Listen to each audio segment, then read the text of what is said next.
Good morning, and we are in new week. We've got the um, dedication of the Kirtland Temple, and this is in 1836, March. It seems that we've jumped from April 1835 to December 1835 in the Revelations just before this to April 1836, or March 1836. Jumping all over my words today. So some of the things that had happened during this time, they were building the temple. They were working really diligently on the temple during this time.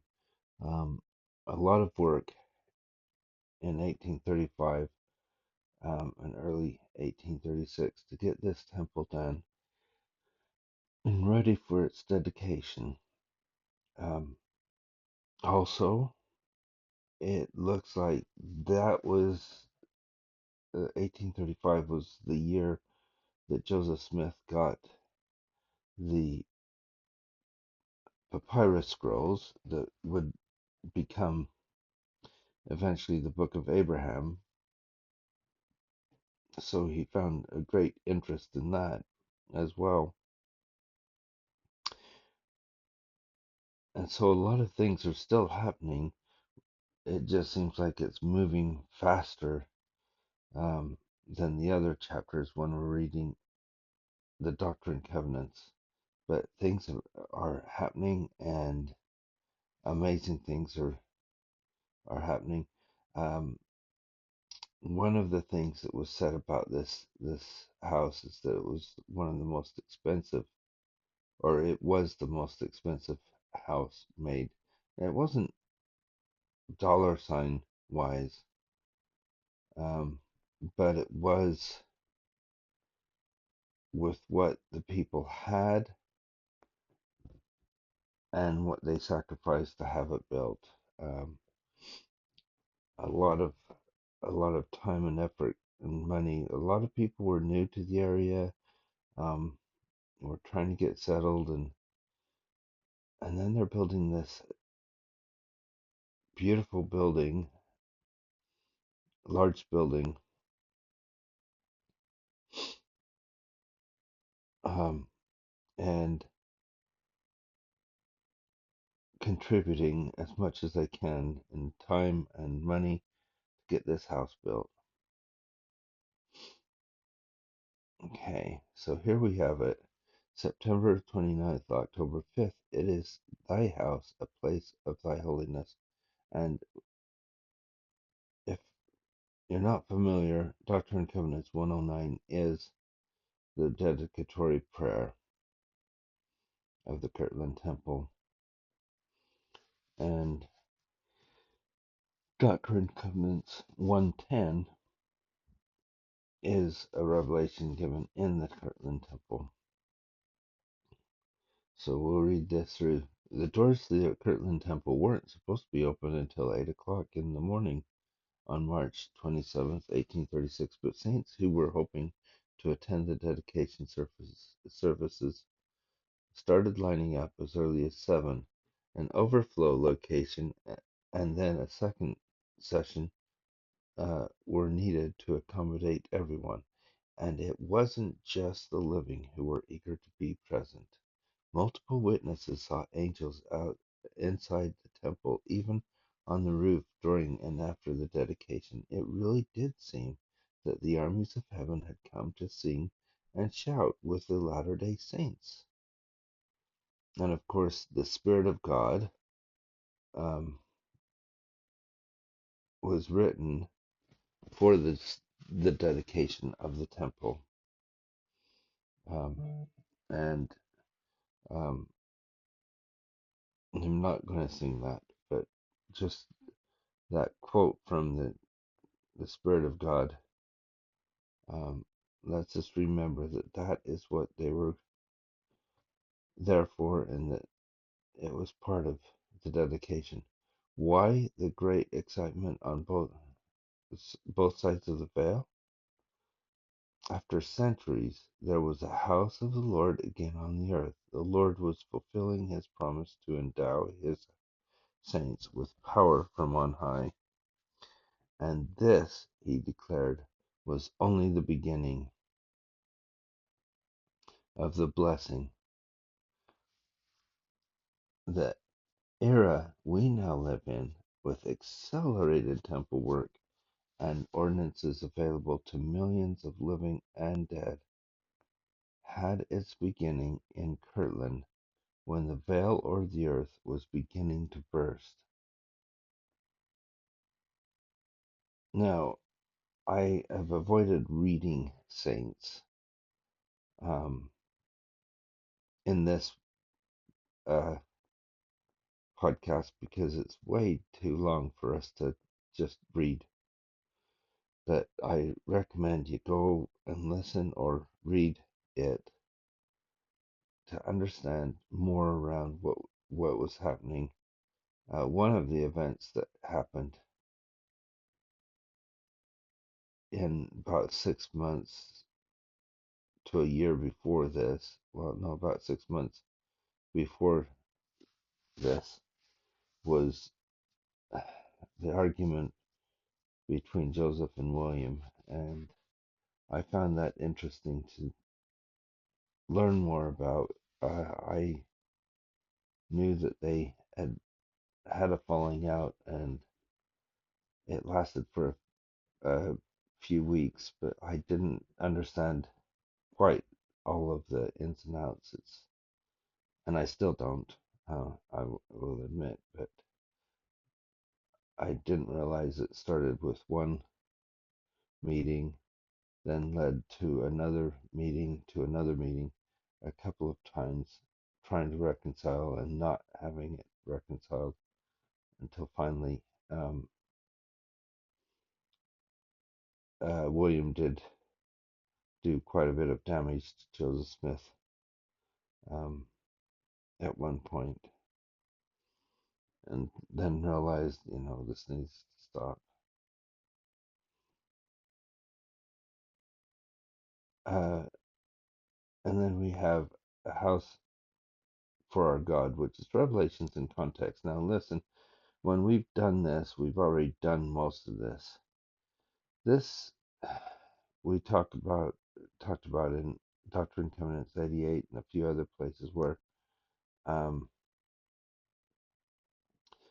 they were asked to build the house of the Lord, um, and they tried to act upon it. Um, it shows that the 3 years from 1833 till then, how they came to the house, and we read all of this before. So you can go back and see that when we were talking about Doctrine and Covenants 88.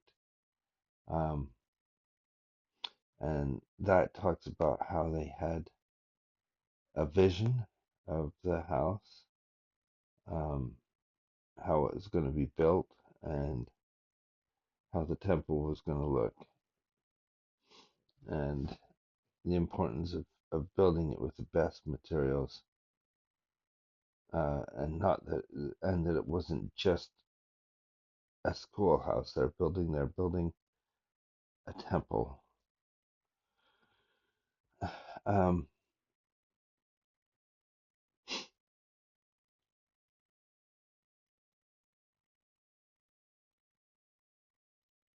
so then they had. I'm going to skip right to. I think there's the one right at the end here. Um, One mainspring to all our thoughts. After the violence in Missouri, efforts to build the house of the Lord in Kirtland began to accelerate. Responding to the aforementioned revelations, the previously appointed committee of Hiram Smith, Reynolds Calhoun, and Jared Carter were now called the Building Committee, and its mandate was expanded from fundraising to construction. They were to proceed immediately to commence building. Uh, the house or obtaining materials, stone, brick, lumber, etc. On June 7th, Hiram Smith recorded in his own diary, "This day commenced making preparations for the building of the house of the Lord." Building the temple was to be a huge challenge for the saints. In the summer of 1833, there were only 150 members of the church living in the area. None of them had traditional qualifications to oversee such an ambitious construction project. And the estimated cost was $40,000, and that stretched the church's financial. You can imagine how tight that would have been for a budding church with people moving in and um, a lot of things to care for. While the building's dimensions and functions and some of the aspects of its appearances were specified by revelation, other elements were left up to the leaders and the workers on the site. The building design shows that they drew on their own experience and assumptions about what the church building should look like. Its shape reflects the popular Greek Revival style. Like many builders of the time, they also borrowed the eclectic mix of features from standard building manuals. Um, the Gothic windows were widely associated with religious buildings, and the tower and steeple had become iconic features of New England churches. By that fall, the stone foundation walls were in place, but construction soon ground to a halt. Workers at the church-owned brickyard had not been able to produce enough bricks of sufficient quality for use in construction. A decision was made to discontinue building the temple for the winter for want of materials and prepare to get all things ready to commence in early spring. The next major phase of construction began with the arrival in April 1834 of Artemus Millet, a convert and experienced masonry builder from Canada. Millet's crucial contribution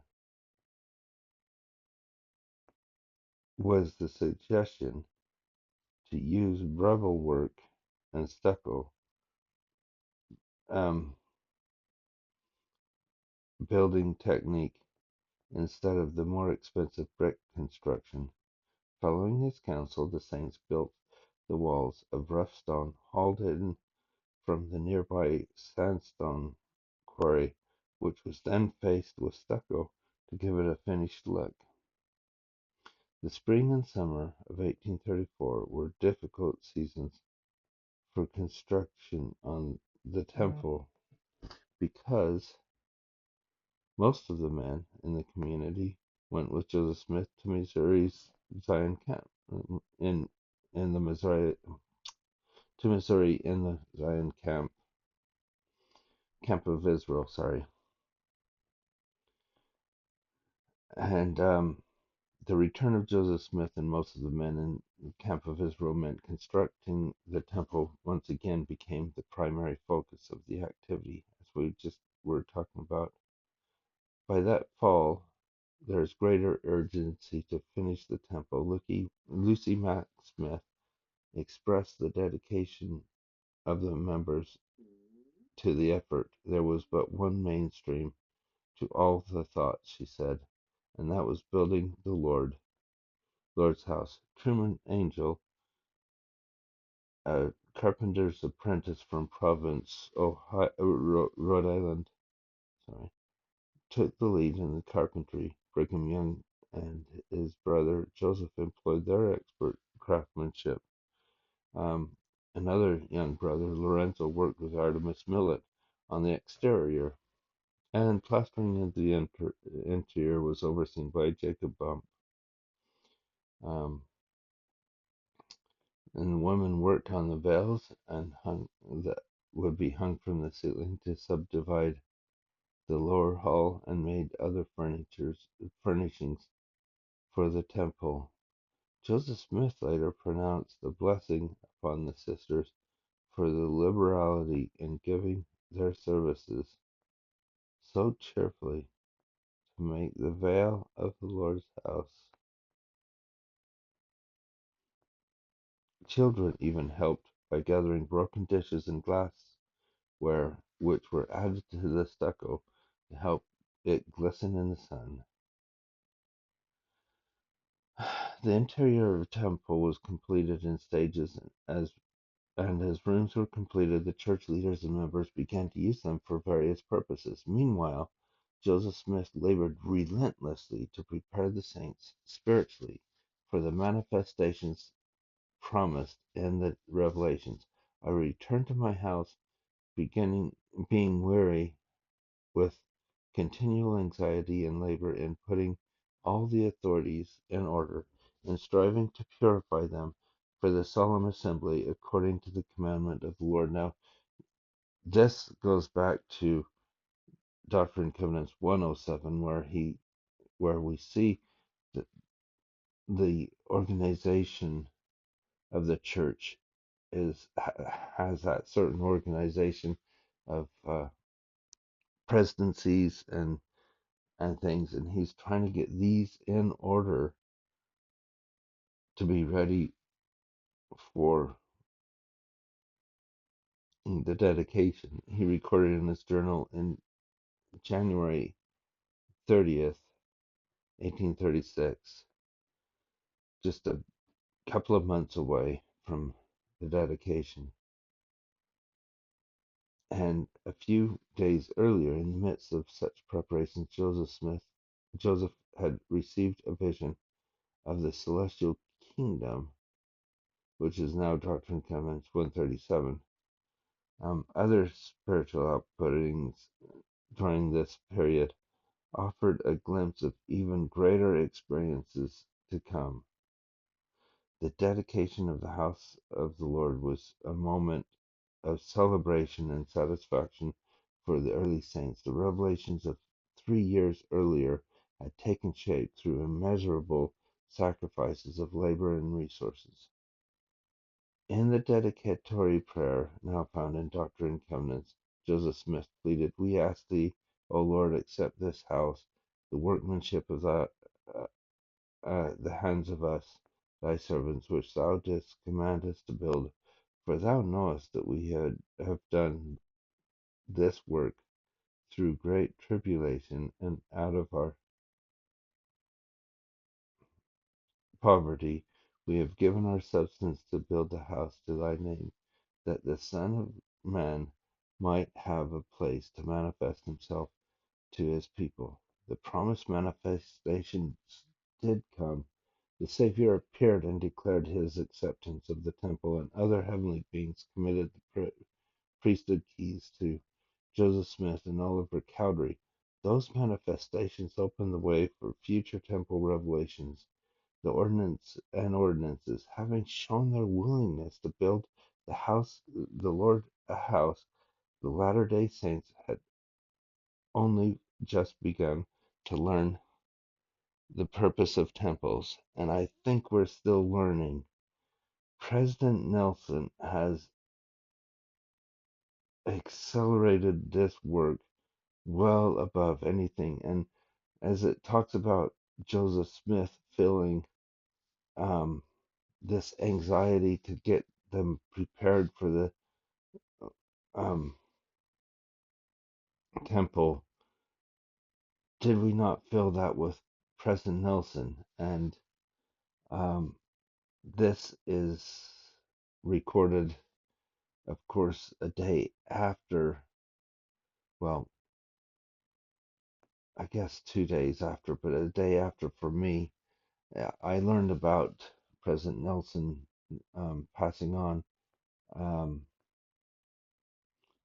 literally about an hour after I had finished recording yesterday.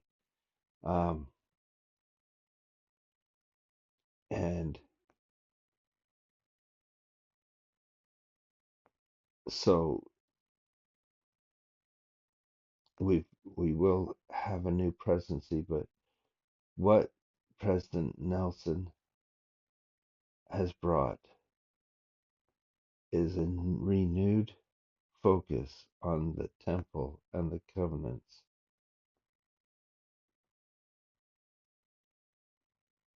And really, that is where we need to focus. And that this week, we are going to focus on the temple a lot more. And hopefully, we can have that spirit that comes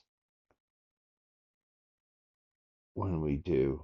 And remember, the temple is the house of the Lord. And I hope you have a wonderful time learning about the temples. And our prayers go out to um, the leaders of the church as they prepare for General Conference this next weekend, um, and the leadership in preparing for a new prophet, a new president of the church.